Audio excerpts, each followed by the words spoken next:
Hello guys, welcome back to my YouTube channel. So finally guys, कैसे हो आप सब? आई होप आप सभी अच्छे होंगे और आप अपकमिंग एग्ज़ाम की प्रिपरेशन अच्छे से कर रहे होगे। सो गाइस, इस चीज़ को थोड़ा इग्नोर करना। ये थोड़ा सा मेरा ना फेस ड्राइनेस की वजह से थोड़ा सा फट गया है, तो मैंने ना यहाँ पे लिप बाम स्प्रेड कर रखा है। सो प्लीज़ इस चीज़ को ना थोड़ा सा इग्नोर करना है। सो गाइज, आज का जो वीडियो है आपको पता चल गया होगा, मैं सोची थी क्वेश्चन एंड आंसर वाला सेशन रखती हूँ एक। मैंने सोचा पहले ना मैं जिन लोगों ने क्वेश्चंस ऑलरेडी मेरे से कर रखे हैं उनके सवालों के जवाब दे देती हूँ। देन आपको और भी कोई क्वेरीज होंगी तो आप मेरे से कमेंट में पूछ सकते हैं।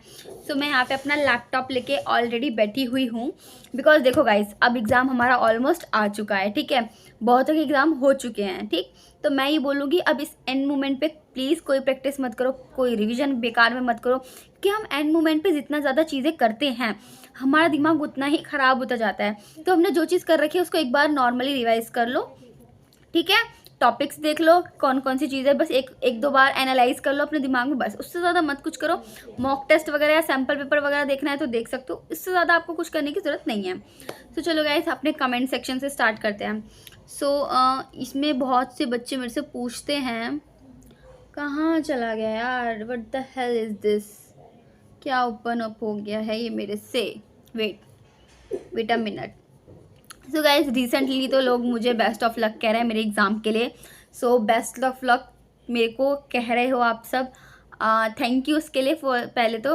और आई होप आपके एग्ज़ाम्स भी काफ़ी अच्छे से जाए। आप सभी को भी मेरी तरफ से best of luck, all the best. Exam अच्छे से करके आना, पैनिक बिल्कुल मत होना, बिकॉज हम पैनिक होने लग जाते हैं तो चीज़ें वहाँ पे गड़बड़ाने लग जाती है। जो लोग पहली बार एग्ज़ाम देंगे उन लोगों को भी पैनिक नहीं होना है। पैनिक करने से आपको कुछ नहीं मिलेगा, आपका ही लॉस हो जाएगा। ओके गाइज, ठीक है गाइस, तो पहली बात, हमें पैनिक नहीं होना है। मैं आपको बहुत सारी चीज़ें बता देती हूँ। एग्जाम पहले ये सब छोड़ो, क्वेश्चन एंड आंसर वाला छोड़ो, थोड़ा सा कुछ चेंज करते हैं ना। पहले आप देखो, जब भी आप एग्ज़ाम सेंटर पे पहुँचोगे तो बहुत सारी चीज़ें आपको ध्यान में रखनी है। एग्ज़ाम सेंटर पे पहुँचने से पहले आपके पास आपका एडमिट कार्ड होना चाहिए, साथ ही साथ आपके पास आपकी एक आइडेंटिटी प्रूफ होना चाहिए। या तो आप आधार कार्ड ले जा सकते हो, या तो आप पैन कार्ड ले जा सकते हो। ठीक है, या फिर लड़के ड्राइविंग लाइसेंस ले जा सकते हैं। ठीक है, लेकिन आधार कार्ड ज़्यादा ज़रूरी है और पैन कार्ड, मतलब इन दोनों में से कोई एक, मतलब इनमें से कोई एक चीज़ होनी चाहिए जो आपकी आइडेंटिटी को शो करता है ना। वैलिड होनी चाहिए, कोई भी फेक नहीं होना चाहिए। बिकॉज मैंने एक एग्ज़ाम दिया था अभी MTS का, तो उसमें ना उसके एक बंदा था, उसके पैन कार्ड में ना थोड़ी सी प्रॉब्लम थी फ़ोटो वगैरह को लेके, तो वो उसको कुछ समझा भी रहे थे। ठीक है, तो चीज़ें वैलिड होनी चाहिए, ओरिजिनल डॉक्यूमेंट्स होने चाहिए, कुछ भी फेक मत करना। ठीक, ज़रूरत हो तो आप अपनी 2 फोटोग्राफ्स ले जा सकते हो, पासपोर्ट साइज़। देन आपके अपने पास अपना एडमिट कार्ड ज़रूर रखना है, किसी भी कीमत में आपको एडमिट कार्ड नहीं स्किप करना है। एडमिट कार्ड की जगह कोई और सा कार्ड मत लेके आना। ठीक, और जो लोग दूर से आएंगे उन्हें तो टाइम से पहुंच ही जाना है। ठीक है, और मैं आपको बता दूं, आपको पहले चेक कर लेनी है आपका सेंटर कहाँ पड़ा है, कौन सी शिफ्ट में है। पूरा एड्रेस एंड लोकेशन पहले से आप देख के आए, गूगल करके आना है। बिकॉज कई बार ऐसा होता है ना, बहुत से सिमिलर हमें कॉलेजेस या फिर हमारे इंटरनेशनल स्कूल्स, जिसमें इंटरनेशनल स्कूल क्या, मैं कुछ भी बोलूँ, मतलब कॉलेजेस वगैरह जो भी हमें मिलते हैं, स्कूल जो भी हमें प्रोवाइड होते हैं, जहाँ भी हमारा सेंटर अलॉट होता है, तो हम कभी कभी कंफ्यूज हो जाते हैं कि अरे यार, इस तरह से नहीं, उस तरह से होना चाहिए था। तो उस कन्फ्यूज़न बिल्कुल अपने दिमाग में नहीं रखनी है आप लोगों को, और जितना हो सके आप एकदम काम माइंड से जाना और ज़्यादा कुछ कैरी मत करना।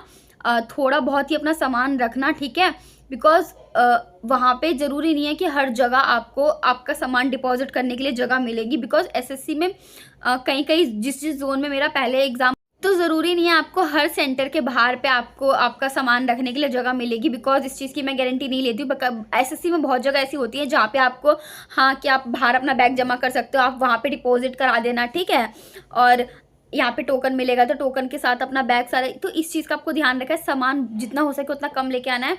आई होप आप किसी अच्छे अपने माँ बाप के साथ या जिसके साथ भी आना चाहते हैं, रिलेटिव के साथ आओ, ताकि वो आपका सामान कैरी कर सके, आपके लिए रुक सके, है ना।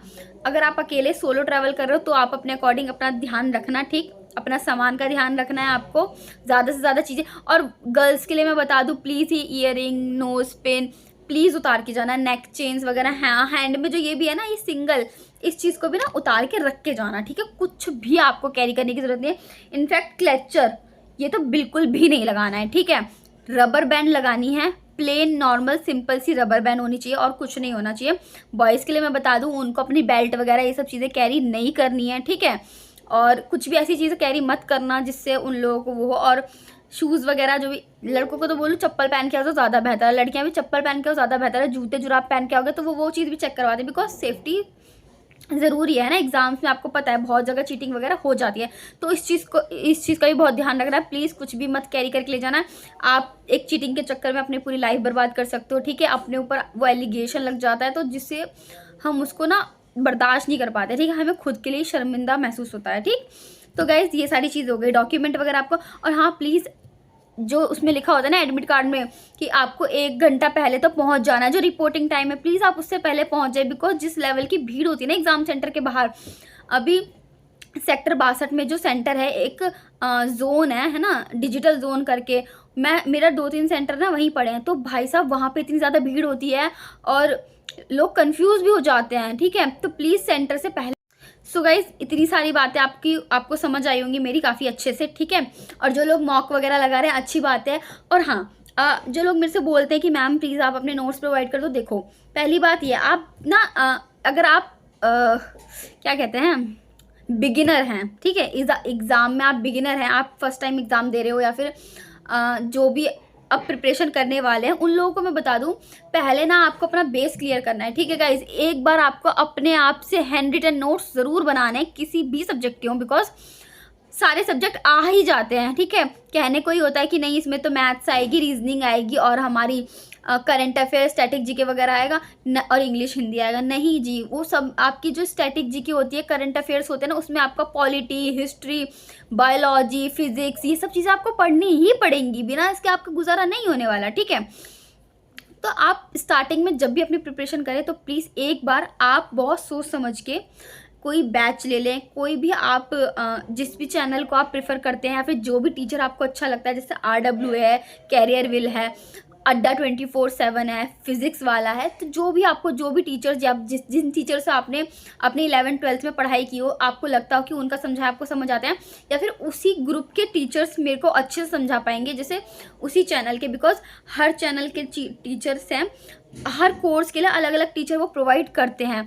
और जो उनकी फ़ीस होती है, बैच की फ़ीस, वो भी अफोर्डेबल होती है। अगर आपको नहीं करना तो आपकी प्लेलिस्ट ले लो, फ्री में भी आप कर सकते हो। आदित्य रंजन सर हैं, उनकी प्लेलिस्ट आप कर सकते हो हैं।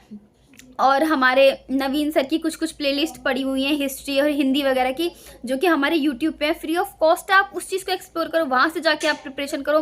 तो प्रिपरेशन करने के लिए ना एक बच्चा अपना माइंडसेट खुद बना लेता है कि उसको प्रिपरेशन कहाँ से करनी है, कैसे करनी है। अगर उसके पास कोई सोर्स नहीं है तो वो फ्री में भी चीज़ें वैसी ढूंढ लेता है, ठीक है गाइस। सो गाइज इतनी सारी बातें आपको समझ आई होंगी मेरी काफ़ी अच्छे से, ठीक है। और जो लोग मॉक वगैरह लगा रहे हैं अच्छी बात है।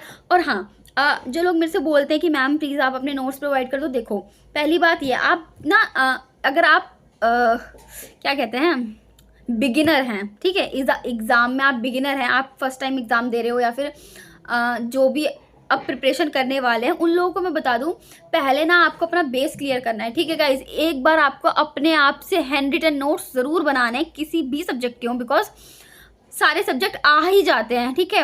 कहने को ही होता है कि नहीं इसमें तो मैथ्स आएगी, रीजनिंग आएगी और हमारी करंट अफेयर स्टैटिक जीके वगैरह आएगा और इंग्लिश हिंदी आएगा। नहीं जी, वो सब आपकी जो स्टैटिक जीके होती है, करंट अफेयर्स होते हैं ना, उसमें आपका पॉलिटी, हिस्ट्री, बायोलॉजी, फिजिक्स, ये सब चीज़ें आपको पढ़नी ही पड़ेंगी, बिना इसके आपका गुजारा नहीं होने वाला, ठीक है।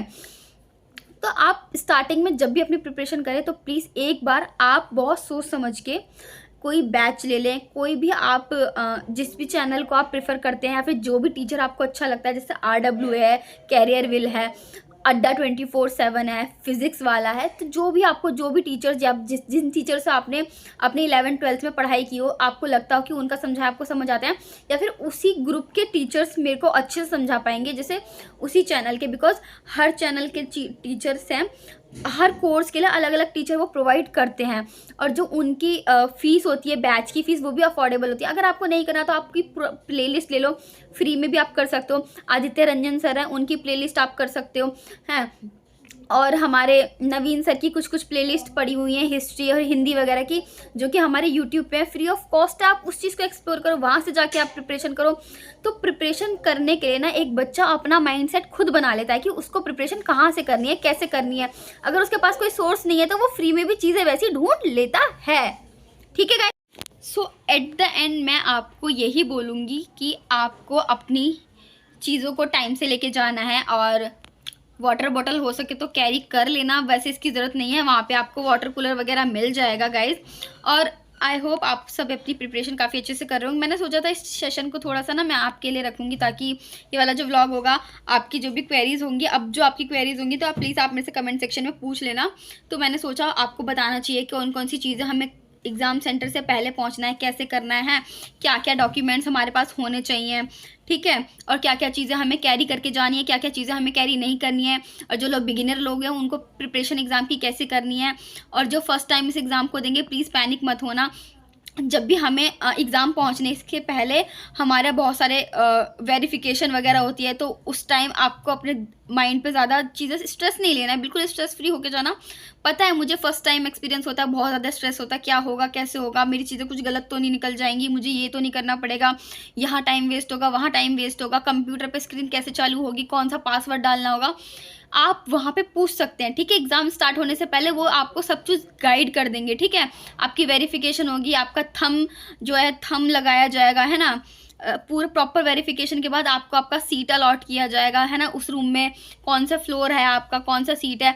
तो ये सारी चीज़ें आपको बहुत कामली देखनी है, बिकॉज बहुत टाइम होता है। वो हमें पहले क्यों बुलाते हैं, बिकॉज ये सारा टाइम आपको नहीं पता चलेगा। अरे यार वो उसमें लिखा है 2-2:30 बजे आना है, और पेपर स्टार्ट हो रहा है हमारा 3:30 बजे, 2:30 बजे तक एंट्री है, 2:30 बजे के बाद एंट्री नहीं है।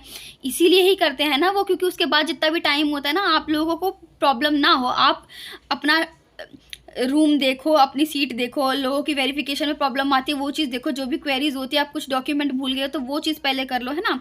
इसी वजह से तो पैनिक नहीं होना है, वो लोग आपको बता देंगे। और एक इम्पॉर्टेंट गाइस, एक इम्पॉर्टेंट चीज़ थी कि जैसे कि हाँ, अब आप एग्ज़ाम सेंटर में बैठ गए हैं, सब कुछ है आपके सामने, आपका इस तरह से स्क्रीन रखा हुआ है, आप यहाँ पे बैठे हुए हैं, साइड में आपका एडमिट कार्ड रखा है। तो जब भी वो हमें ना एक स्लिप देते हैं फिल करने के लिए, उस स्लिप को प्रॉपरली आपको फिल करना है, ठीक। और देन उसके बाद हमें ना वो रफ़ शीट देते हैं, ठीक है। एसएससी के एग्ज़ाम्स में हमें मिलती है रफ़ शीट। तो रफ़ शीट पे उसको पहले फिल कर देना होता है, उसमें नाम वगैरह लिख देना होता है, और डेट, एग्ज़ाम डेट वगैरह, वो फॉर्मेलिटी। उसके बाद आप ना क्या करना, रीजनिंग के जो क्वेश्चंस आते हैं तो पहले से ना अपनी उस रफ पेपर पे, क्योंकि वो रफ पेपर ना हमें एग्ज़ाम स्टार्ट होने से पहले मिल जाता है ना।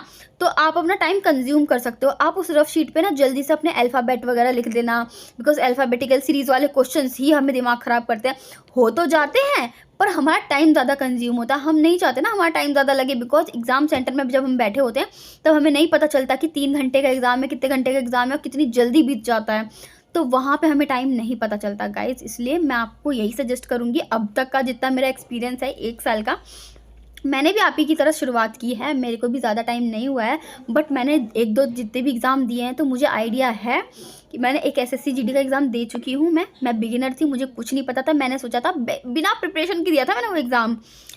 कुछ चीज़ें अच्छी गई, कुछ चीज़ें नहीं गई, फिर मुझे पता चला मुझे क्या, क्योंकि मेरे को रीजनिंग से बहुत डर लगता था, मैथ्स से बहुत डर लगता था। मुझे क्या पता कैसे स्टैटिक जी के क्वेश्चन होते हैं, क्या होता है, पुरानी जी की होती है, नहीं ऐसे नहीं होगा, कौन से वाद्य यंत्र, कौन सा तबला, तो ये सारी चीज़ें हमें पता चल जाती हैं। सो आई होप गाइज आपको मेरा आज का व्लॉग अच्छा लगा होगा, कुछ समझने लायक लगा होगा। तो प्लीज़ लाइक शेयर सब्सक्राइब ज़रूर करें, और प्लीज़ मेरे चैनल को सब्सक्राइब करें और बेल आइकन ज़रूर प्रेस कर दें, ताकि आपको मेरे चैनल की एक से एक नोटिफिकेशन आपको मिल जाए। Okay guys, bye bye, see you. जो भी आपकी क्वेरीज होंगी प्लीज़ कमेंट कर देना मुझे।